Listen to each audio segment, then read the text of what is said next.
organization will have 3 minutes to share just a little bit about who they are, what services they offer, etc. I'll have some signs up here to remind you of your time. We will try to keep a pretty strict 3-minute time limit. So I'll call you up after the next organization is ready, but if you're presenting, if you could just kind of keep an eye on where you are in the order and be ready to go so that we can keep things moving, that will be great. And then any time left over at the end we can use to just kind of network mingle, since I know it's been a while since we've seen each other.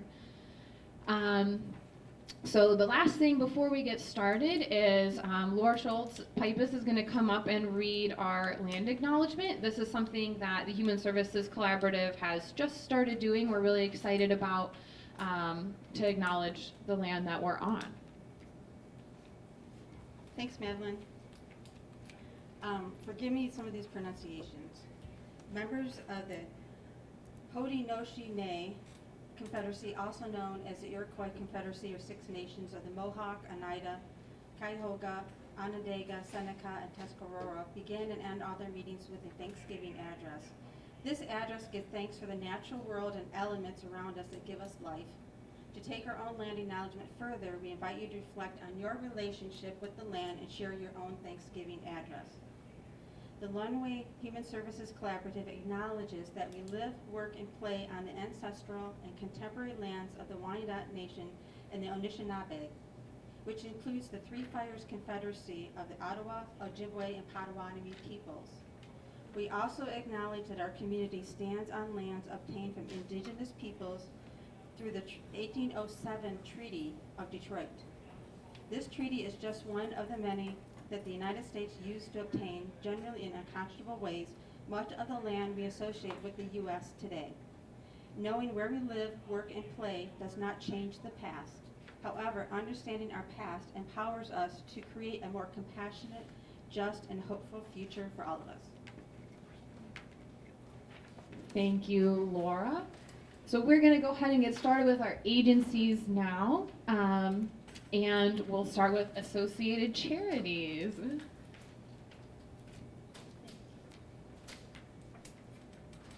Good morning, everybody. My name is Ashley Beavers, and I am the office manager at Associated Charities.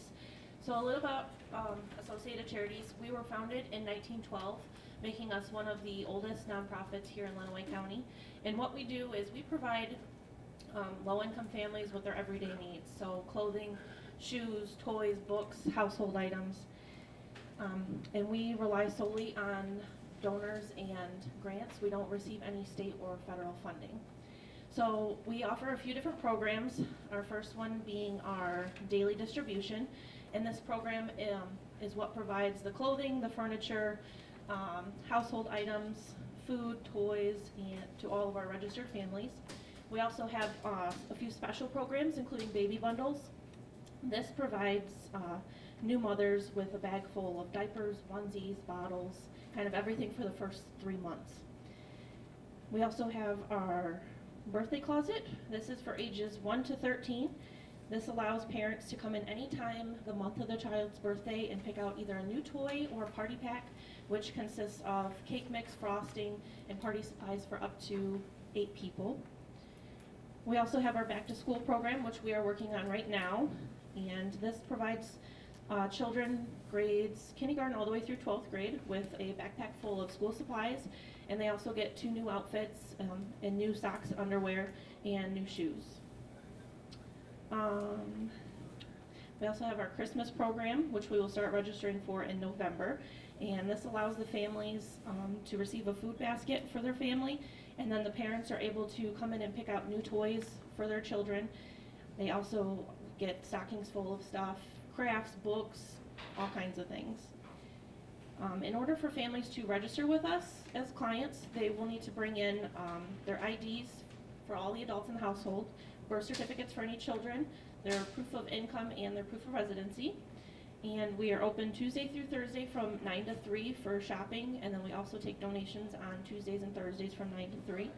If you would like, we did bring some brochures and little flyers. If you'd like to take them back to your agencies, we'll have them set up over there on the table. Thank you, Ashley. And if any organization does have any flyers or things that they'd like to pass out, You can set them up on one of the tables and folks can grab them on their way out. Okay, our next organization is Community Action Agency, and Clint Bruger could not be here today, but he generously recorded himself, so you didn't know you're going to get to watch a movie this morning. So hopefully this works, and the sound is okay. So take it away, Clint.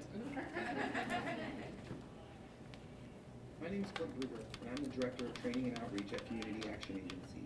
Our mission is to identify the causes and conditions of poverty at the local level to promote self-sufficiency through advocacy, programming, and leadership. At CAA, we understand that poverty looks very different depending on where you live, and that's why we strive to look at the conditions of it locally. Being in 3 different counties with very different populations make this important in the work that we do. It is also why we offer somewhat different services in each of our communities. Our mission is to improve people to be self-sufficient. The best way to describe that is that we don't just want to give somebody who's hungry a fish. Instead, we want to teach them to fish, take them out to the pond, give them the right bait, tell them what kind of fish they're going to catch, and then mentor them through that process of getting it, cleaning it, and then cooking it. That's self-sufficiency. In Runaway, we offer several different programs to do just that. We are most recognized for our WIC program. That's a supplemental nutrition program for women, infant, and children. Pregnant women and families with children aged 0 to 3 that are at 180% or below the federal poverty guideline are eligible. Giving children a healthy start in life is a proven way to increase future self-sufficiency. However, at CAA, we are more than just the WIC clinic. We offer the Supportive Services for Veterans and Families program, SSVF. Its purpose is to assist veterans or spouses of veterans who are experiencing homelessness or at risk of becoming homeless into permanent housing. We also operate the Lead Hazard Control Program, funded through MDHHS, and aims to serve families with a child on Medicaid that has elevated blood lead levels to have the home abated. This is for both homeowners and renters, and referrals come from the Health Department, WIC, and Head Start. We offer emergency services for families as well. This can be for utility assistance and other unmet needs that might come up. Funding sources for unmet needs are limited, so there's not always money in the pot. But we do try our best when we can, and if we can't, then we make referrals to other community partners. Currently, we are partnering with Housing Help of Runaway to cover the utility portion of the COVID Emergency Rental Assistance Program, also known as SARA. This process begins with an application portal that funnels needs to Housing Help first, and then they refer the utilities to us. Please note that this is for renters and landlords only, and there are income guidelines for assistance as well. We offer financial literacy classes. Currently, these classes are conducted virtually, but we're hoping to move to a hybrid version in the very near future. For more information on when they take place, visit our website at caajlh.org and click on the Events tab at the top. There are several different classes offered, including a series on financial stability, budgeting basics, homeowners education, and rent for success. We also offer a 12-part series based on the book, Getting By in the Getting Ahead in the Just Getting By World. That helps people understand generational poverty and how to escape it. We operate a migrant outreach program in partnership with the University of Michigan Medical School that brings mobile health clinics to the farm workers. This season, we've been able to serve over 160 folks. We also help people complete their taxes for free with our Volunteer Income Tax Assistance Program, also known as VITA, during tax season. Our volunteers ensure that people can collect their complete return at no charge to them. We also offer individual budgeting counseling, foreclosure prevention, and partner with legal aid as they offer their services at our office twice monthly. In conclusion, CAA has our hands in many facets of the community to move people towards self-sufficiency, and we're always open to partnering to battle poverty in Runaway County. If you have questions or would like to discuss things further, please don't hesitate to reach out. Thank you. Thank you, Virtual Clint. You've never looked better. There will be a quiz on how to catch, gut, and cook a fish after this presentation. Okay, next up we have the Department of Health and Human Services.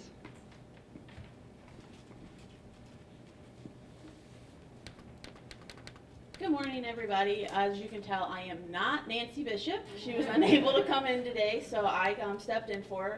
My name is AJ Evans. I'm a supervisor upstairs in the Department of Health and Human Services. What we offer is a wide array of helpful stuff for our clients. Our main thing is food assistance. Everybody knows that. We have Medicaid. We help with emergency relief when it comes to rent, electricity. I apologize, it's been a very crazy morning for me. Let's see. Our big thing right now, I want to throw this out here, is we have some funds that we need to spend or we're going to lose them. They're called direct supportive service funds.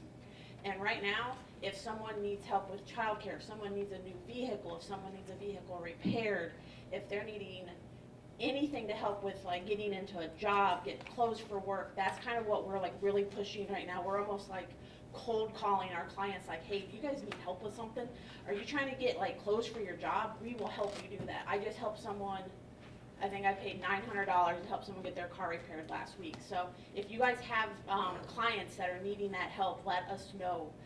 They need to be working or trying to work, kids in the home, and that's pretty much it right now. Like we're kind of like, if I can spin it, I will make it happen for you guys. That's kind of the thing, is just helping our clients. Also with our food assistance right now, the main thing is the income. We're not really looking at their assets because we're just trying to get people taken care of. That's the goal right now, is to get the help for our clients out there. Everything is online on My Bridges. When they apply on there, they can also look at other resources that they can like reach out to if we can't help them. Let's see, I'm trying to think of what else. I see Tim Kelly like back there like looking. I was like, please don't get at me, Tim. Let's see what else. Cash assistance, we help with cash assistance.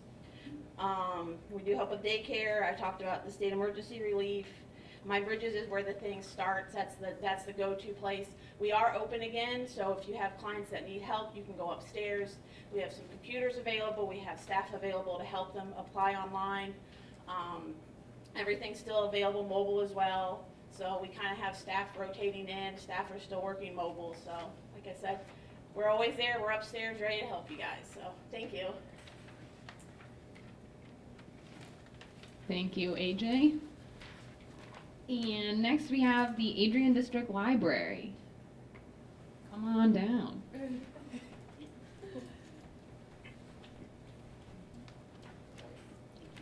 Good morning, everybody. My name is Jen Rosinski. I am the director of the Adrian District Library. I brought with me today our marketing and outreach assistant, who's back there in the green shirt, Andy.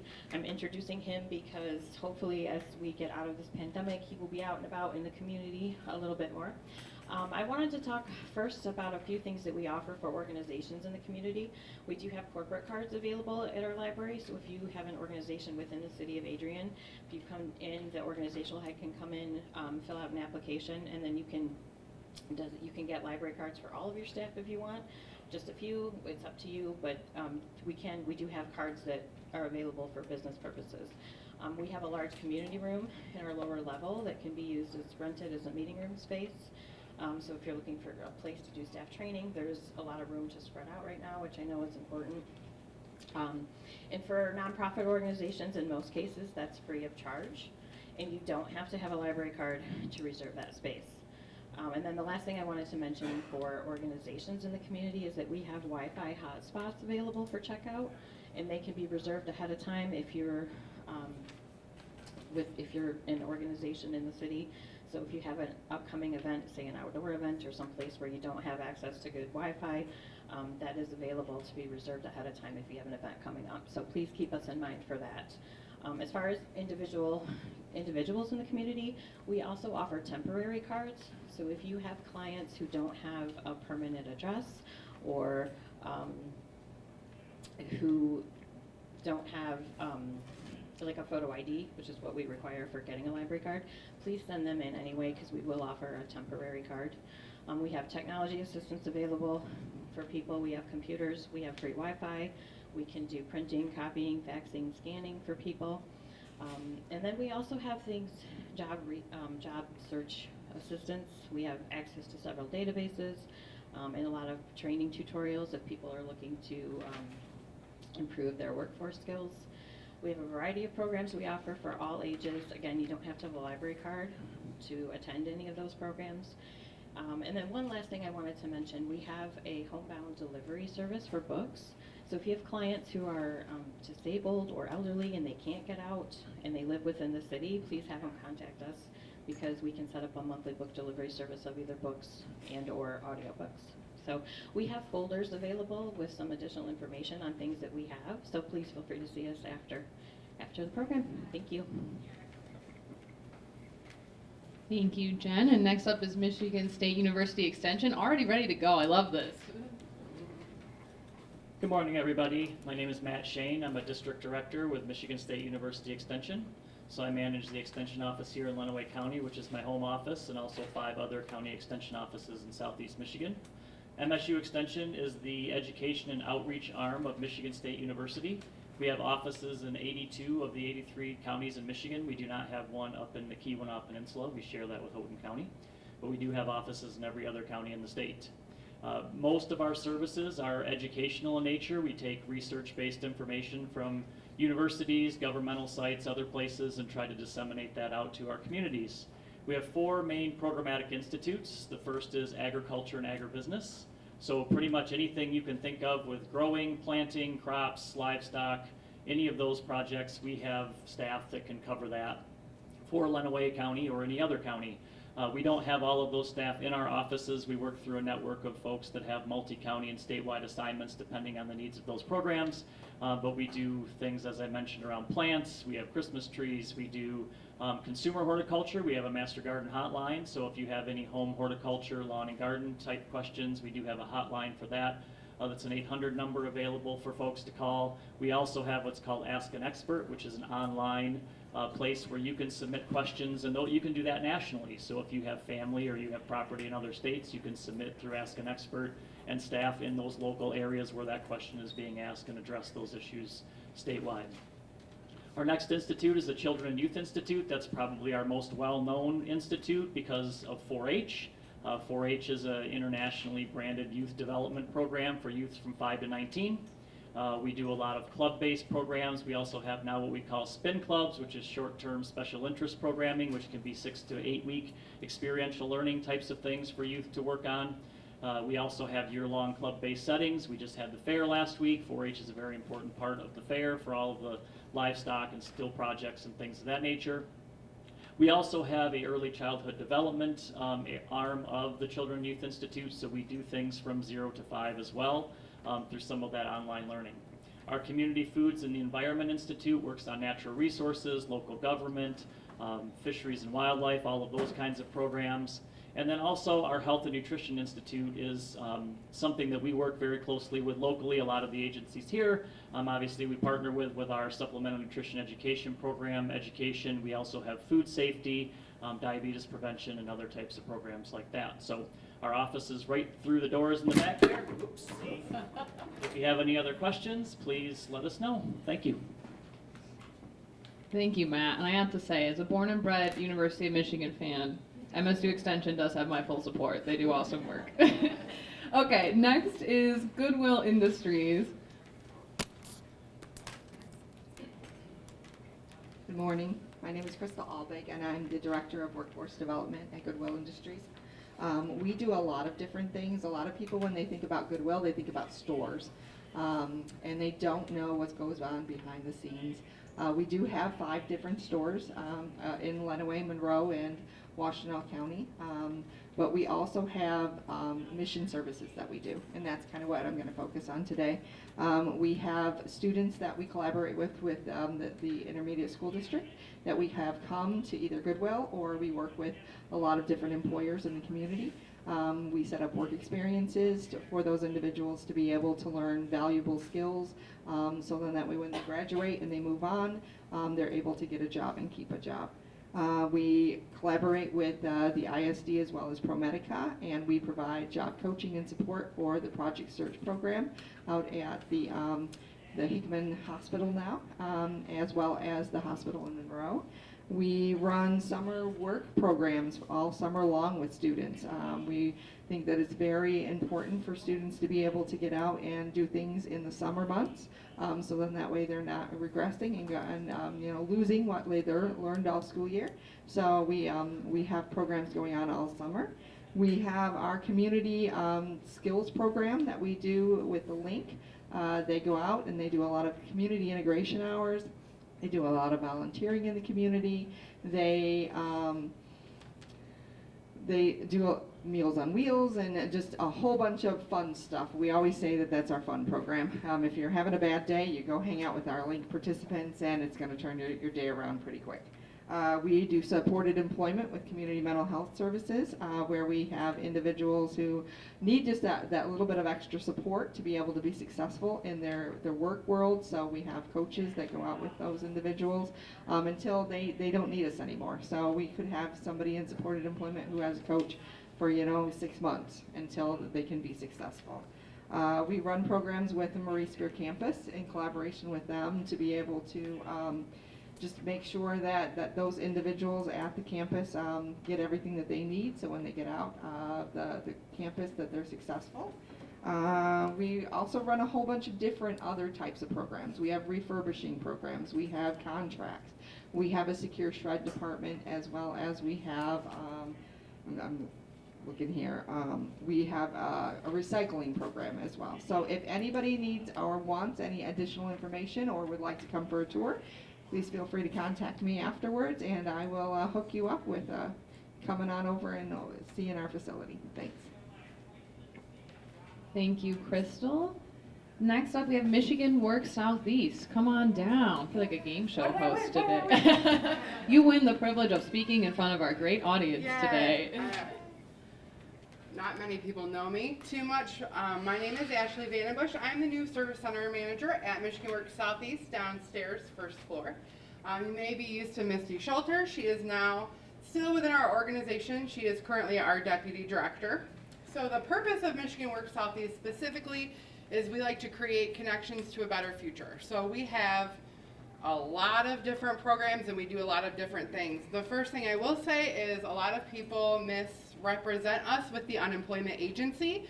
We are not unemployment by any means. We consider ourselves more of the re-employment agency.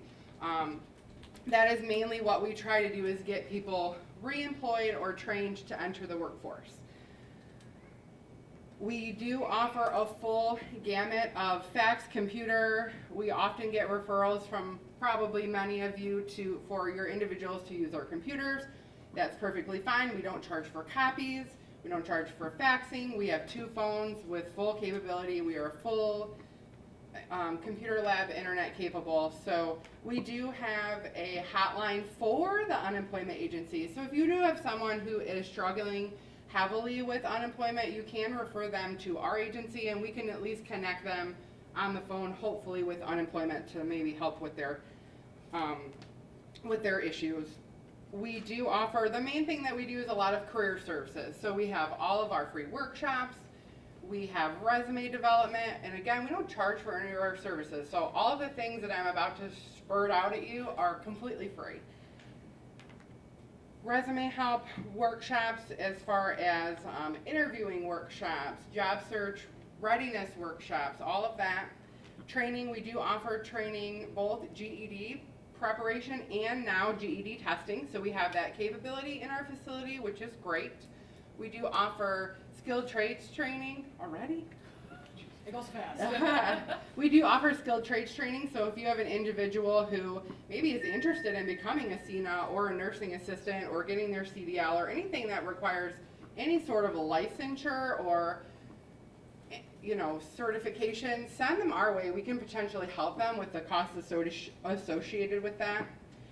Career mentoring, we have a youth program specifically for youth right now. We're doing, we have 3-week cohorts for youth ages 16 to 24, and there's a stipend associated with it. So these students are getting $1,000 to go through this 4-week cohort, and essentially they're learning.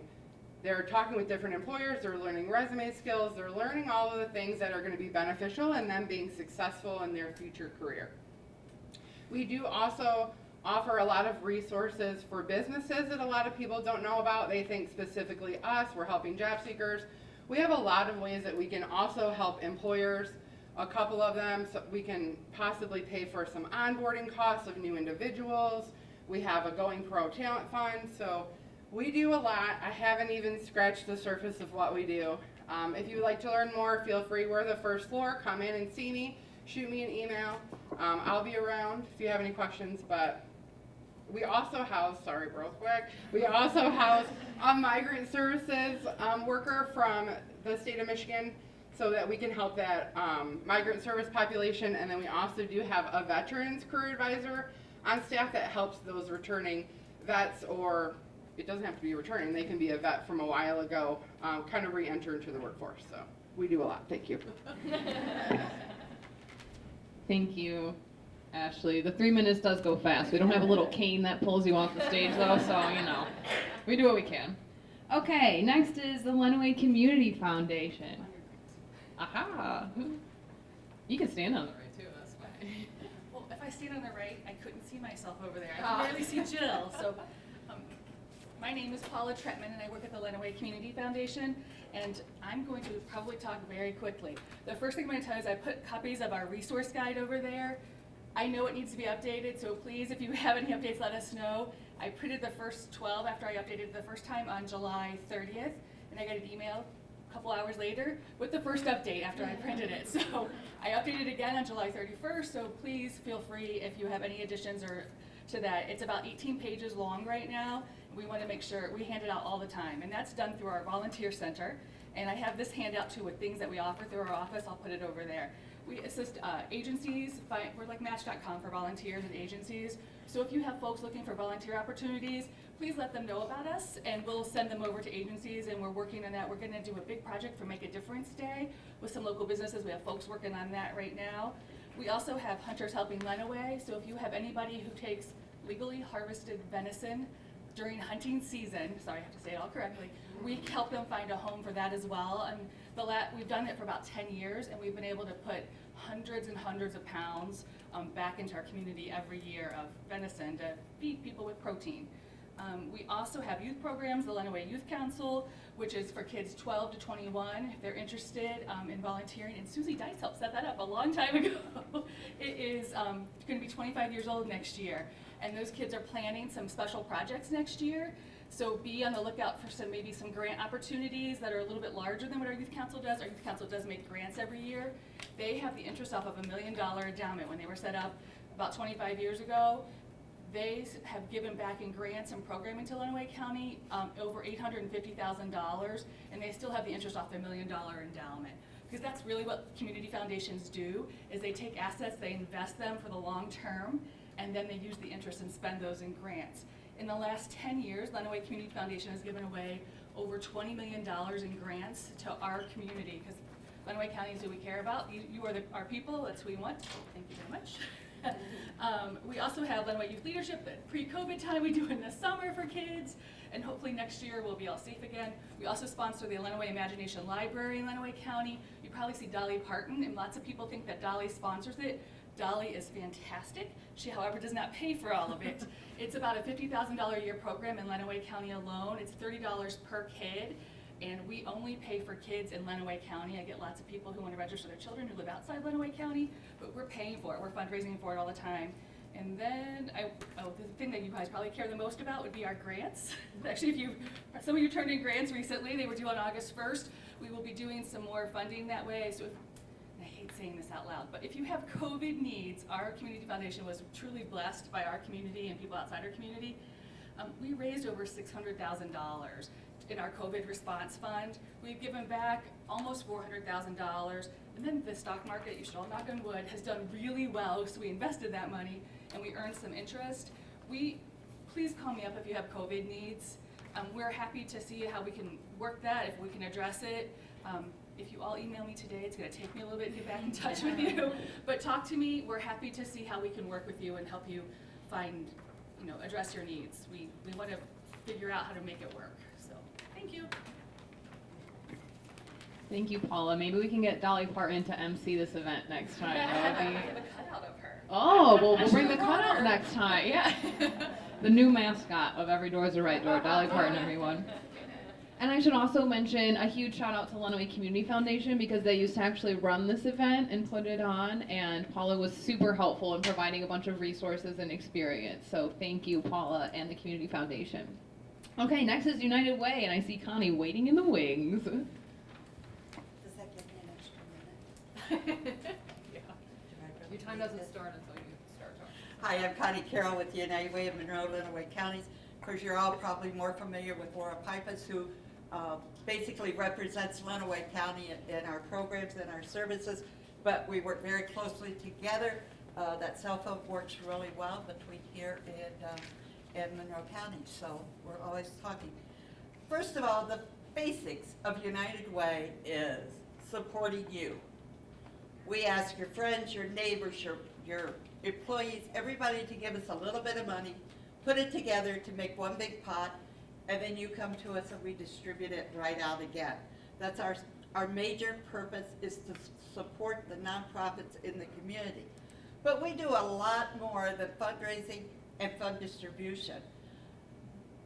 We are the convener for the Emergency Food and Shelter Program, which is a small division of the FEMA program. Many in this room have received EFSP funds. We do that, whatever they tell us we can do it. But in the last year, it's been able to bring $140,000 plus to Runaway County. And one time we had way too many requests that we had money, and the Community Foundation partnered with us, and we were able to support everybody in their needs early on in the pandemic. This program is run through the United Way. We do all the paperwork. Actually, it's computer work these days. Get all the information in, get the committee together, make decisions who gets how much, then we submit that to National, and then the money goes straight to their bank account. I know St. Vincent de Paul is here, they receive money, Family Counseling and Children's Services receive money, along with many others in the community. And I just see that as a very vital program, and United Way is the only organization that does that. Next on the list, Paula mentioned their great resource book.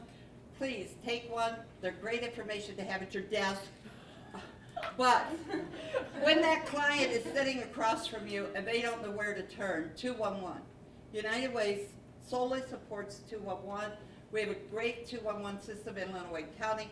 Not only do they offer you help and information on where to go for services, but they also broadcast their 211 services where you can put your flyers and information about your fundraisers and your programs. 21-day equity challenge, Laura did a great job with that. We had 800 participants because it is very important that everybody realizes how important diversity and equity is in our communities. And we will hopefully be doing that again. We're giving it a little break. We have some new ideas to come up with that the next time around. Health check. Unfortunately, health checks have been put on hold due to the pandemic. When we start, and when we finish, we do 2 a year in Runaway County. For $20, you get a blood test, not just blood pressure, fever, that type of stuff. You get actual blood tests that go to the lab that give you 22 different results. And the really neat thing that I like is they come to me, not my doctor. And it tells you if you're high, low, medium. So it's really a great service to the community, and we really enjoy doing that. Last of all, I think, is we have been blessed with a great grant to encourage vaccination. It's a vax hesitancy grant, and we're working with the health department, we're working with City of Refuge, and please, if you have some ideas how to encourage those who have not yet been vaccinated, see Laura or I later, because we are seeking ways to get everybody vaccinated. So I think that's it. If you have any questions at all, Laura and I will be here. Please see us. Our office is in the Gallery of Shops. The best way to get there is off the parking lot on Church Street. We're right inside that back door. Thank you. Thank you very much, Connie. Next up, we have Catholic Charities. Hello, everyone. My name is Amelia Bolinski, and I'm the administrative assistant at the Adrian office of Catholic Charities of Jackson, Lenawee, and Hillsdale counties. I'm just going to give you a brief overview of the main services that we provide.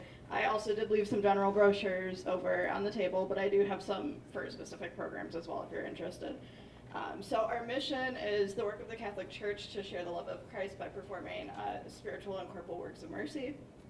So basically, our mission is to help people in any way that we can. We've been open for 63 years, and we merged with Catholic Charities of Jackson in 2010, I believe. And our main programs are counseling, foster care and adoption, and our child advocacy centers. So as I just said, we offer counseling, which is our main service to Runaway County. We provide mental health counseling, so individual, marital, family counseling, as well as substance use counseling, which we're kind of a key provider for community mental health and our outpatient substance use program. We served over 600 clients last year with telehealth and through COVID. We also offer foster care and adoption services under contract with the state of Michigan. We provide specialized services not only to our kids in foster care, but also to any potential foster families or our families that help out with that. We have record numbers of children in our foster care placement right now, about a 75 to 100% increase in 2020 alone. We also provide adoption services as well. In 2020, we placed 5 children in their forever homes. So that is a little bit lower than normal, but we do work with that. We also house, like I said, our child advocacy centers. We have one here in Runaway and one in Jackson. They're a collaborative effort that helps children who have been severely abused, either sexually or physically. So we bring together healthcare, law enforcement, legal assistance together so that the child only has to detail whatever trauma that occurred with them once. And they do offer services as well for after that forensic interview is given to both the child, counseling services, whatever they need, as well as supports to the family of the children that they serve. And all of that is offered at no cost to the clients. At Catholic Charities, our mission is to help people regardless of religion, ability to pay. We will help anyone. Our legacy is to turn no one away. Thank you. Thank you very much, Amelia. Next up, not that I'm biased in any way, but my favorite organization here today, Runaway Community Mental Health Authority. She's only saying that because I'm her supervisor. Good morning, everyone. My name is Jackie Bradley. I am the Director of Community Outreach at Runaway Community Mental Health Authority, or CMH. And we are the public behavioral health care provider in Runaway County. And so behavioral health just refers to the ways our thinking impacts our behavior. And behavioral health care are the supports and services available to folks who might be experiencing some challenges in that area. And so types of challenges are mental illness, substance use disorder, emotional disturbances, developmental disabilities, and we provide care to folks that might be experiencing some of those. And some people think that because we are the public provider, that means we have to provide care to everyone, no matter what. And that's not the case. So we are really considered a specialty care provider, which means that people have to meet a certain level of severity in order to receive services directly from us. And a good comparison is actually something like an allergist. So you might go your whole life with your allergies totally managed by over-the-counter medications, never have to seek specialist care, totally fine. Or maybe one day you experience a flare-up, you need to see an allergist for a little while, they'll provide some of that specialty care, you'll get an assessment, they'll help you stabilize, manage your symptoms, and then when all of those things happen, they'll refer you back to your primary care. Or maybe it turns out you have something a little more severe, like an autoimmune disorder, and you have to receive that ongoing, regular care from that specialist for a long time. And so in that example, CMH is the allergist. We kind of come in when there's a crisis. We help people stabilize. If they have a lot going on, maybe we're involved for a long time, or maybe we just help them get it figured out and then send them back to someone who can manage the lower level of symptoms. And so I spend the time to explain that because when people call us thinking that we are the people that have to help no matter what, and then we say, actually, we can't get you services. We can hook you up with someone else in the community, we can work with you to figure that out, but it's not gonna be us. That can be really frustrating for folks. It feels like we're giving them the runaround, it feels like we're just trying not to help them. So it's important to set that expectation on the front end that, yeah, we can help you figure out your insurance, we can help you find someone with a sliding scale fee, but it maybe isn't gonna be CMH giving you those services. And so people can contact us just by calling or coming into our office downstairs, 8:30 to 5. Our doors have always been open. We didn't close down for the pandemic at all. We'll do an assessment. We'll see what kind of services they need. If it's us, we'll get them hooked up. Otherwise, we'll help them figure it out in the community. Thank you, Jackie. And I also want to acknowledge and apologize. I'm super dropping the ball with these slides up here. So if the organization does not match the slide, I made a big note. I'll do better. Okay, next we have the Runaway County Health Department. Hi, my name is Susie Dice. I'm the Emergency Preparedness Coordinator at the Runaway County Health Department. There are 4 things I want you to know about the health department, and then I'm going to have a brief COVID update at the end. So number 1, people benefit from our services regardless of whether or not they ever walk into our department. Through clean water, safe food, disease prevention, smoke-free air, and other health strategies, the health department works to keep residents free from avoidable disease. Number 2, we have programs for women, men, and children. We have STD testing, reproductive health services, hearing and vision screenings, children's special health care services, breast and cervical cancer control programs, and we're probably most well known for our immunizations programs. We have an entire list in our brochures. I have them in the basket over here. They're both English and Spanish, so please feel free to grab one and take a look. We also have the information available on our website. So number 3, we provide vaccinations for adults. Tetanus and pertussis are important. They're combined into one shot, so you get 2 for 1. Good thing. Hepatitis A and B, they prevent serious liver diseases. Your annual flu shot can help prevent serious flu complications. Once you hit 50, you can get your shingle shot. I got my first one a couple weeks ago, waiting on my second one. Pneumonia for age 65 and up. And then of course we do children's immunizations. A lot of parents, including myself, are playing catch up with our kids, trying to get them vaccinated, so please continue to encourage that. Number 4, food, water, and sewer are our big 3 environmental health programs. Our sanitarians work with food establishments to make sure their food is safe to eat, and they work with homeowners to make sure their septic systems are appropriate distance from the water system. For obvious reasons, you want to keep them very far apart. So for COVID, please get vaccinated. We're at 49% of people vaccinated in Runaway County. We can do better than that.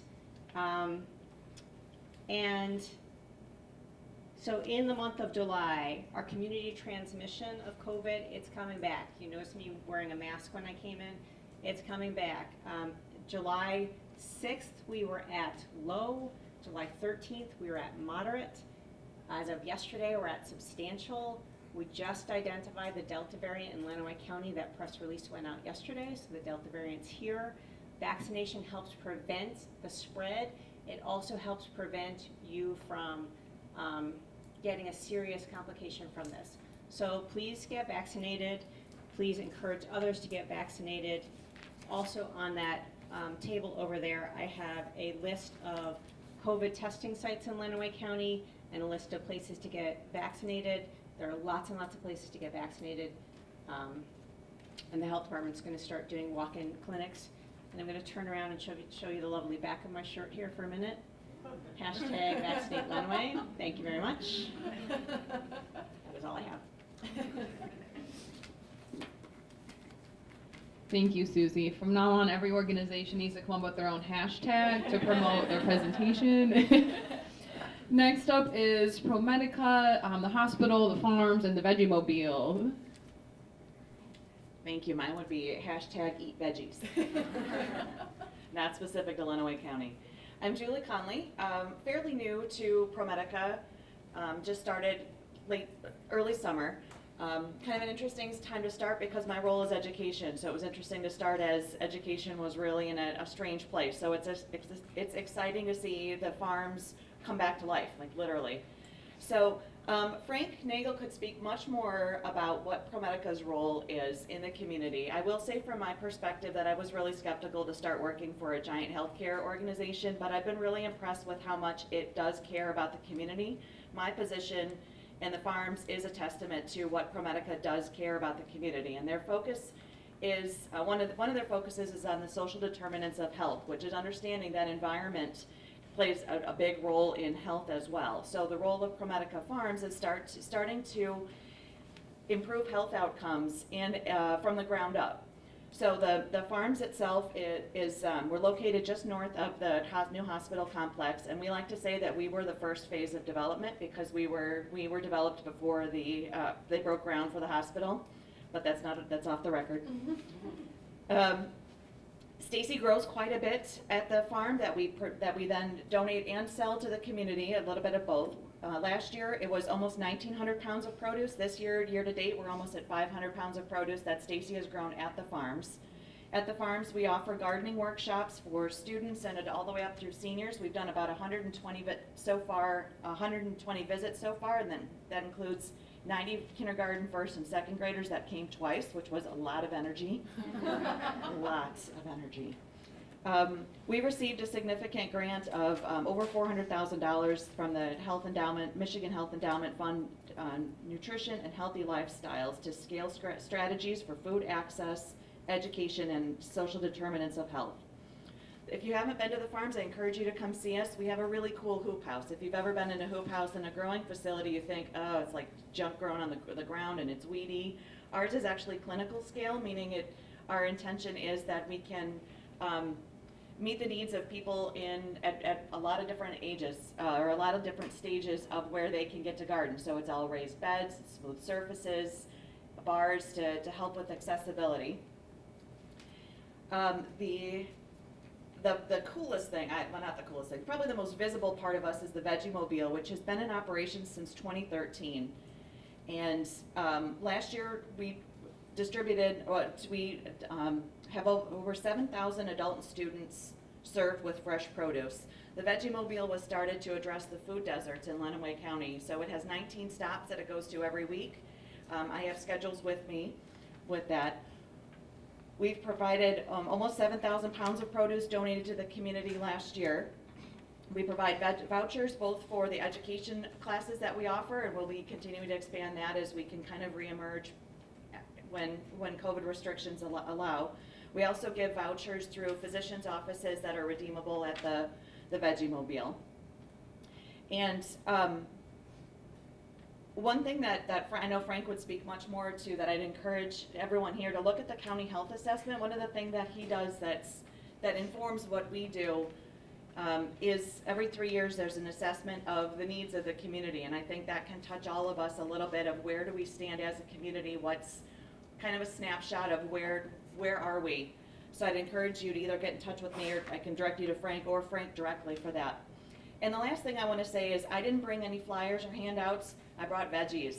So there, just outside the door is a whole bunch of veggies. One of the main things we do is we distribute a lot of produce that's donated to us, and we're really delighted to be able to share that with the community. So as I was thinking about who does this go to, we try to work with food pantries, and we try to work directly with the individuals at the Vegemobile. I think it'd be kind of fun for everyone in this room that has dedicated so much time to caring for other people to take care of yourself. So I'd encourage you to be a little selfish, take a cucumber, a leek, no, don't take a leek. take leeks plural, so or zucchini, the collards, there's a whole bunch of things outside. I'd encourage you to take something for yourself to reward your hard work for all you do to make Runaway a better place. Thank you, Julie. I can give my Michelin star review of the farm's produce. I stopped by yesterday and picked up a big old box. They loaded me up, and I'm super excited. It all looks great. So please take some vegetables on your way out. Next, we have Catherine Cobb Safe House. Good morning. My name is Jill Hicks. I'm the Executive Director for the Catherine Cobb Safe House. The Catherine Cobb Safe House used to be a small program that Family Counseling and Children's Services offered. Since about 2017, we're the only program, and we have renamed ourselves the Catherine Cobb Safe House. So if you see family counseling out there, that's really us.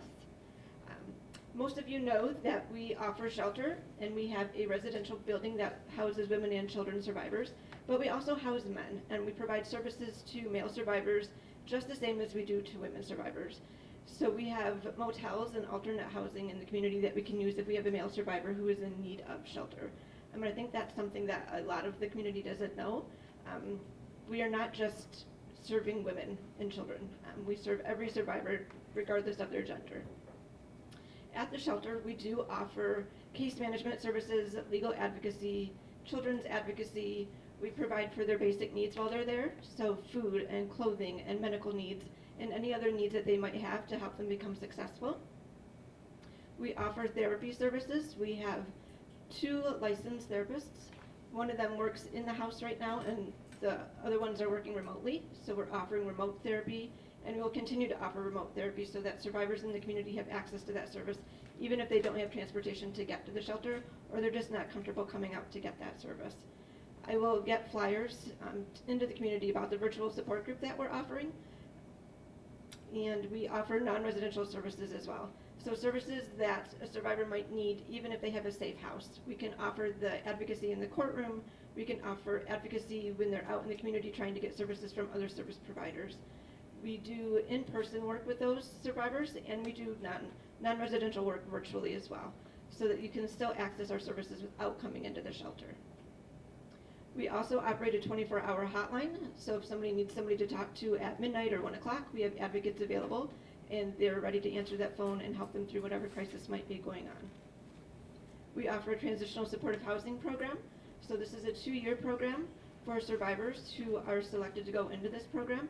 They receive 2 years worth of rent and utility assistance along with supportive case management services. And lastly, I just wanted to mention that we have a fantastic partnership with Goodwill Industries for donation purposes.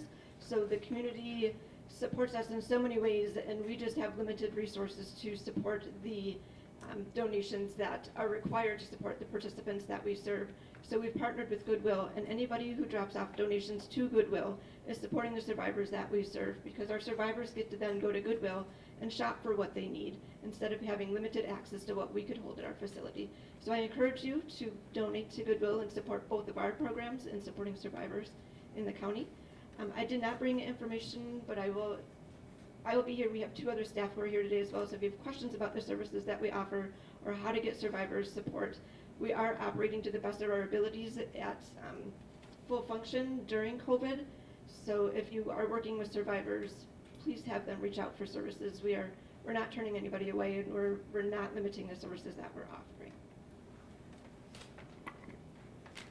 Thank you, Jill, for the great work that you all do. And if any organization has flyers or information that they would like passed out and they didn't bring anything, you can always send them to me, and I can make sure they get sent out to this group and the other networks. I'm on all the listservs, so not to brag or anything. But. Okay, next we have Habitat for Humanity. Hi everyone, I'm Carrie Hartley. Whoa, and I'm caught. All right, I'll just stand up a little bit closer. I'm Carrie Hartley, and I'm the Development Director for Habitat for Humanity. Our theme this year at Habitat is really new. What's new and what's happening? We have moved our affiliate office, twice in the last year, but we are now in our forever home, which is right next to our Restore. We are with our construction office, and in that move, we expanded the Restore by 7,000 square feet.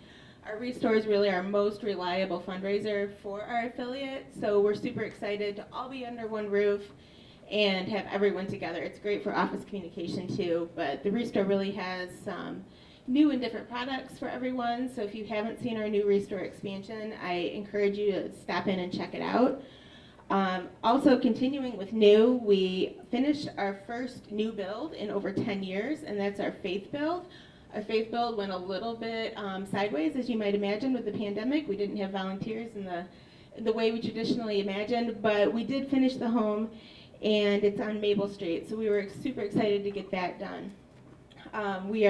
We'll begin this fall construction on our first veterans build. We are still looking for a family for our veterans build, so if you know of a veteran family who is in need of stable housing, talk to me. It's a great opportunity for them to become involved in their community, but also we're going to be engaging the veteran community to work with us in partnership on this home, and it's really just super exciting. As part of our veterans build, for the first time we are including our Rock the Block initiative. Rock the Block this year is going to be September 10th and 11th. Rock the Block is something we have done for many years. I think this year is the 7th year, and it's a repair initiative. In the past, Rock the Block has always been in historic East Adrian, and we've done a lot of really great work there. But you know, we are Habitat of Runaway. For a lot of reasons, we've built homes lately in Adrian. Starters, there's available property there, and logistics are simpler. That's not to say that we won't go outside of the city of Adrian. It's just to say, feasibility-wise, it often happens that our home builds are in Adrian. But to serve all of Runaway, we try and do a lot of our repairs outside of Adrian.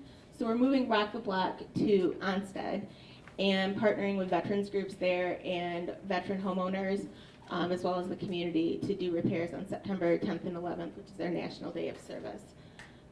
To make all of these things possible, I, as the development director, have to give a little plug to our annual event, which is our farm to table dinner. Everybody's talking about veggies and great things this morning, so it, you know, kind of fits, right?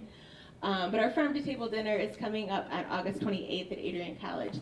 It's an event we're super proud of. It includes all local produce, local farms, and people coming together just to talk about and celebrate Habitat. So if you want more information on that, both our Veterans Build information and the farm to table are over on the side. Thank you. Thank you, Carrie. Next up is Housing Help of Runaway.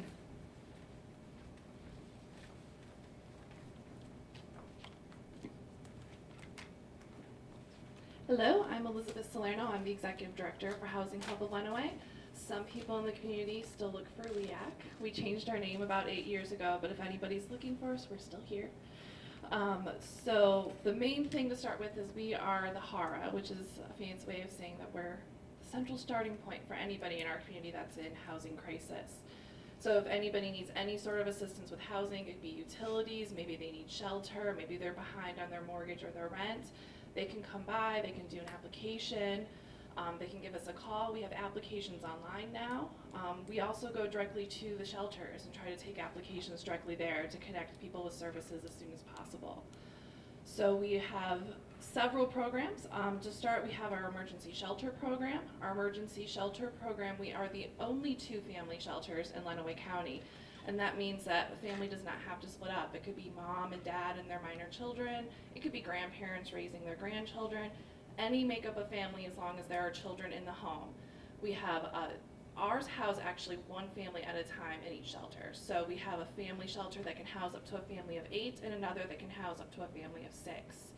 And they receive daily case management, life skills, and connecting them to all of these other resources in the room so that hopefully they can progress to self-sufficiency. We also have a transitional housing program for families with minor children. That program can be up to 2 years. And we have 4 units that can house up to a family of 4 in each unit. And again, they meet weekly with a case manager, they get life skills training and connection to all of the resources. There, they do have to have the ability to have utilities in their name, and their rent is based on their income. So it's kind of a little bit of step between an emergency shelter and their own home. And we have partnered with Habitat and managed to get people into some Habitat homes from our transitional housing program as well over the years. We also have our Veterans Dire Need program, which a lot of people hear about when WLEN chooses to do their Think of That fundraiser. WLEN has been very generous in donating those funds to housing help for several years. And with all of those funds, we can fill the gaps in services for veterans and their families. So we can help with sewer issues. We had cleaned out sewage in somebody's basement before. Get a transfer seat for an amputee. So those are just a few examples. It doesn't just have to be housing for our veterans. Our biggest program that everybody comes to see is about is our Housing First program. And with that program is where we can possibly assist with rent or mortgage assistance. Right now we do have a little bit of funding that we can help for mortgages. Our main thing, we have lots and lots and lots of money for rent assistance and utilities right now.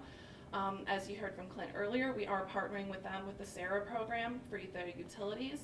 But we also have additional utility assistance that we could even help, for instance, people who are literally homeless and can't get into a rental because they can't get utilities in their name. So we have some of those funds as well, but we have lots of money and deadlines to spend it by, so please send everybody to us. We have, with COVID on the upside, we've gotten a lot of money from the government grants to help fill a lot of the services, but we've also gotten a lot from the community as well to provide additional motel assistance, because we do get a lot of funding for motels. So the Community Foundation as well as United Way over the last year has also given us a lot of money to support that. We've spent well over $100,000 on motel assistance in the last year, and normally we spend closer to $25,000, just to kind of give you an idea how busy things have been. Our lobby is open to the public again now. We were open through the entire pandemic. We were in the office every day. So one last thing to let everybody know about, we also have the Legacy Housing Apartments. So with those ones, it's the only permanent supportive housing program in Runaway County. So that provides permanent housing to individuals who are chronically homeless. So they have a permanent disability and they've either been homeless 12 months continuously or 4 times in the last 3 years, and all of that adds up to 12 months. So we all know how fun it is to follow the guidelines and get all of that documentation. But we do have openings in that program right now. So if you know of anybody who needs a place, please send them our way. We are right next to Frosty Boy, really easy to find us. So if anybody has any questions, myself and my staff are here this morning. Thank you. Thank you, Elizabeth. That'd be dangerous for me to work that close to ice cream personally, but. Okay, next in your program you will see Share the Warmth. Unfortunately, Share the Warmth was not able to be here today due to some last minute grant needs, but do not fear. All of the information being presented today, as well as some bonus information, is all available in the virtual resource guide that got sent out and will get sent out again. We're also recording this event. We've got some lovely folks from the ISD here that we're super grateful for. So we're hoping to be able to kind of package this information and send it out to you all that you can use for future new staff, orientations, onboarding, or even just as a reference to remember everything that we talked about, and my great jokes will hopefully make it in as well. Just kidding, not that funny. So that brings us to the Child Care Network is next.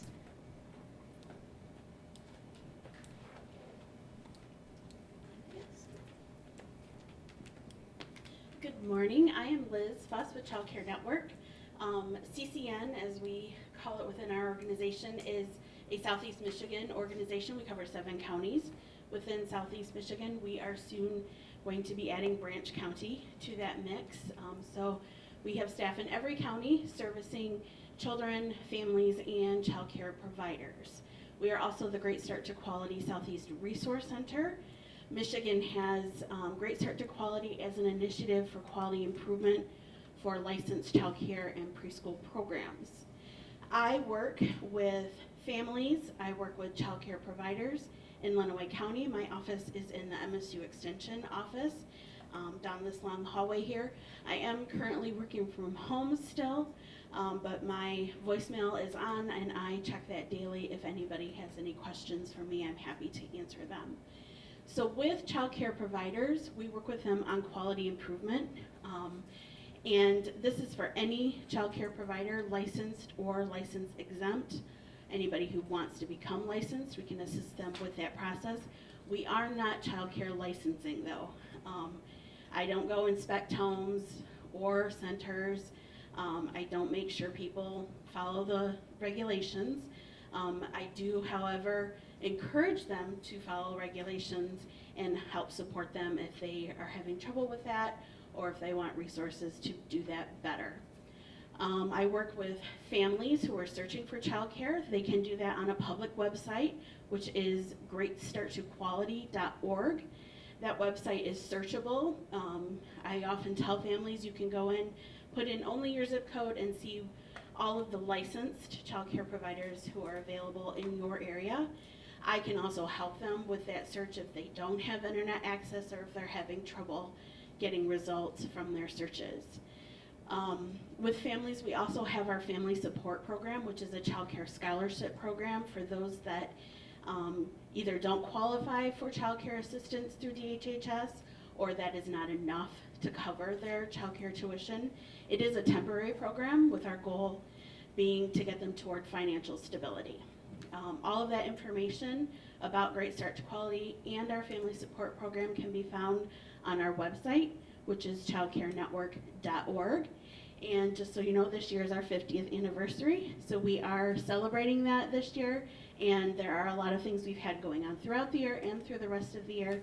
All of that information is also available on our website. Thank you. Thank you very much, Liz. Okay, continuing our child services theme, we have Great Start Collaborative. Hello, I'm Sarah Meagle, and 3 minutes is a very short time when you talk a lot. Especially with Great Start Collaborative, we offer a lot, and it's not to be confused with the Great Start Readiness Program. We are not the preschool. I'm completely separate from that. So we work with families closely, mainly 0 to 8 years old, providing parent education classes. So we offer a 6-week program called Active Parenting. We are currently doing one virtually, but we hope to start offering them face-to-face starting this fall. And also to Happiest Baby, we do parent cafes with families, and the parent cafes are guided conversations around the 5 protective factors. And we can partner with any agency if you have families that you want us to come and present or facilitate a parent cafe or parent education class. We can come to you too. Or you can come to us and find out when we're going to be holding them. And typically when we are doing face-to-face, we do them at the Porter Center. We offer every fall, we start doing our parent education series. And usually it's a different topic on social emotional needs, any sort of parenting topic that we have. So we typically offer childcare and dinner, which is free because we know that when you feed people and you offer childcare, they're going to come, right? So we always try to offer that as well as incentives when you're there, gift baskets and different things like that. Another thing that we offer too is I do a Strengthening Families training. It's a 2-day training that some of you have probably already attended. It is based on finding the strengths in family, how to communicate with the families that you work with. And it is, again, based on the 5 protective factors. COVID has stopped a lot of stuff, but hopefully we'll start doing that again this fall. I hate that. I'm like, oh my gosh. It's okay. No pressure. No pressure. But we can also offer that too for your agency. So we can come right in there and do the 2-day trainings and offer that for you too.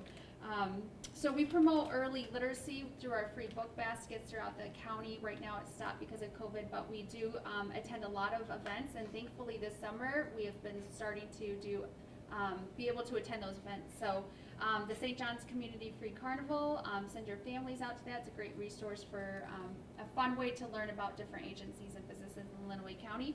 But we always offer our literacy bags that are filled with books and free things that you can do at home that families can be the best parents that they can be. I'll have some stuff out here too, my card and some basic stuff about what we do. Is that good? Perfect. Thank you, Sarah. Okay, moving into senior services now. We did child and now we're doing senior. We'll start with Region 2 Area Agency on Aging.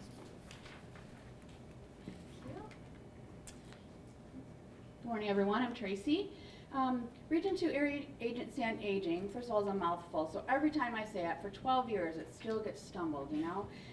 But we're a not-for-profit agency. We're located in Brooklyn, and we do serve older adults and adults with disabilities in Jackson, Hillsdale, and Lenawee counties.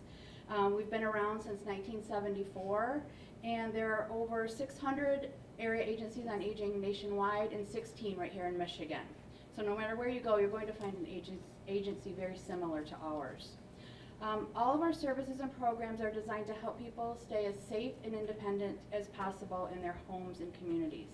Most of our services and programs are provided at no cost to the recipient. They are funded by federal and state entities as well as grants and donations. We're not the Department on Aging. I like to say that right up front. But we do work collaboratively with the Lenawee Department on Aging and other community services to provide the best overall situation for everyone that we serve together. We are the local provider for the My Choice Waiver Program, which you may know about. My Choice provides a realistic alternative to nursing home placement, so you can receive the care that you would normally receive in a nursing home right in your own home. My Choice allows people, again, to remain in their own homes and apartments while providing services that help them stay independent. Services for a person who receives My Choice may include community living supports, which is personal care and homemaking, self-determination, support coordination, chore services, environmental modifications, adult daycare, respite for caregivers. The list kind of goes on and on. And again, not everyone will receive all of those services, but they are available for folks. My pages are sticky. Got to do a cheat sheet since it's a 3-minute pressure situation. So besides the My Choice Waiver Program, Region 2 offers a variety of different services and programs. For example, information and referral and options counseling. We refer people out to other services. We assess people for our own programs and services. Tiered care is a progressive program based on a person's changing needs. Friendly Reassurance helps combat social isolation. Our Safe Haven program, which you may know about, provides immediate and ongoing services for victims of elder abuse and neglect. Our Nursing Facility Transition Services helps people go home from nursing homes. Living Well programs, we have MAP counselors, which is the Medicare Medicaid Assistance Program. We have a lot of programs and services. And although we don't expect, just like all of you, you don't expect all of us to remember the names of these things, but we do encourage you to call us. And again, especially as we collaborate with with all of you as partners and with the Lenawee Department on Aging, if you're not sure where to start, just call one of us, and we always refer to the other one if you didn't call the right person. We like to assess for our own services first, just like all of you, but then we have that relationship that we refer right out just to make sure that you have the best fit. So, thank you. Thank you, Tracy. It's not supposed to be a high pressure 3 minutes, just an organized, brisk 3 minutes. But y'all are doing great, thank you. Okay, next we have Tome Pace. Hi, I'm Laura, and I'm with Tome Pace.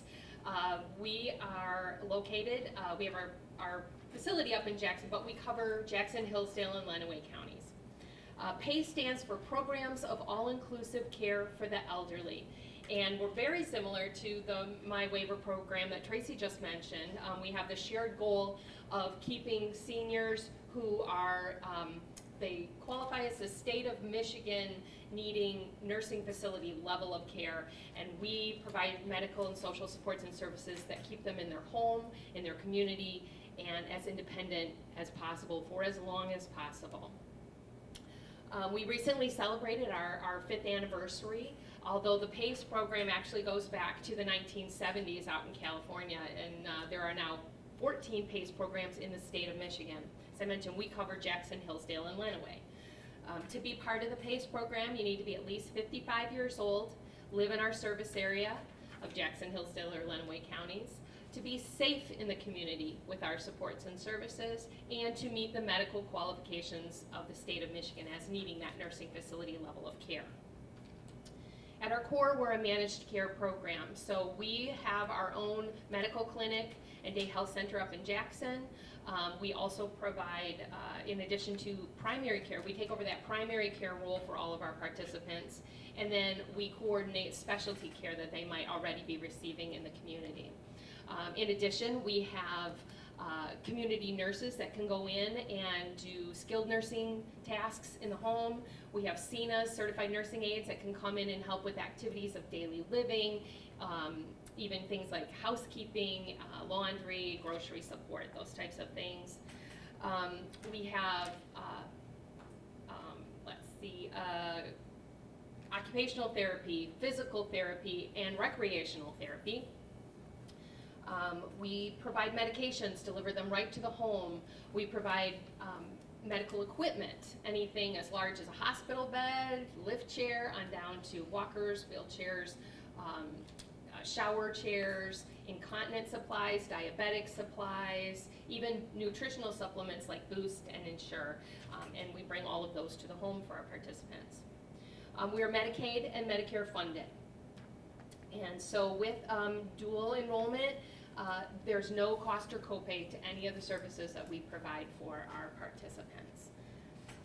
If someone, we will determine if they qualify for Medicaid but don't currently have it. We do have a relationship with the state of Michigan, and their Department of Health and Human Services has a dedicated Medicaid specialist on staff that works solely with Tome Pace to help us get people qualified and then annually recertified. So we can help them with that process. I do have some brochures. I'll leave them over on the table. If anybody has any questions, I'll be around. Thank you. Thank you, Laura. And then last but not least, I'm going to put myself to the 3-minute test here and speak on behalf of Misty Pope, our mobility manager for Runaway County. So full disclosure, I am not Misty Pope. We'll just get that out of the way. Okay, so the Runaway County Mobility Manager, their mission is to connect folks with a full range of transportation services that effectively and efficiently meet their needs. So this is really an innovative approach for managing and delivering coordinated transportation services to customers, including older adults, folks with disabilities, or lower incomes. And they really focus on meeting the individual customer needs through a wide range of transportation options and service providers. So some of the things that the mobility manager does includes developing an inventory of available transportation resources in the county, identifying customer needs, developing strategies to meet those transportation needs, helping to coordinate financial and other resources so that folks can get rides, improving the coordination among transportation systems, training staff and volunteers, promoting the use of innovative services to improve customer service and coordination, and develop customer information and trip planning services. So really what the mobility manager does is if you're in need of transportation, you can call her number, and she herself does not drive you around to provide transportation services. She can help connect you to the other agencies that do provide transportation resources in Runaway County. So she's kind of like that connecting piece and will help make sure folks get where they need to go. So there are no fees for utilizing the mobility manager services, although there might be fees once a ride is secured based on the organization the ride is secured from. And she'll work, again, with individuals or agencies if you refer folks to help find that safe and reliable transportation for the best cost available. So if you have any folks that are in need of transportation, you can encourage them to call the number on this slide here. This poster's also been floating around virtually, and we encourage you all to post it in your organizations or, share it with clients as needed. Okay, was that 3 minutes? I think I made it. Okay. So that is the end of all of our scheduled presentations for today. We cruised right through. That was really awesome. Thank you all. I want to again thank everybody for coming today, to helping us reinvigorate this event, to all the speakers for again braving the 3-minute timeline, to the ISD for helping us record, and then Laura, Carrie, and John for helping me to coordinate this event. So we still have space or time left in this room, so you're welcome to hang around, network, pick up some flyers, ask questions to folks. I know it's been a while since many of us have seen each other in person, so please feel free to take some time to, again, network, and there's still plenty of snacks available in the back, so please help yourself take some lunch, take some veggies, and we'll see you around. Thank you all very much.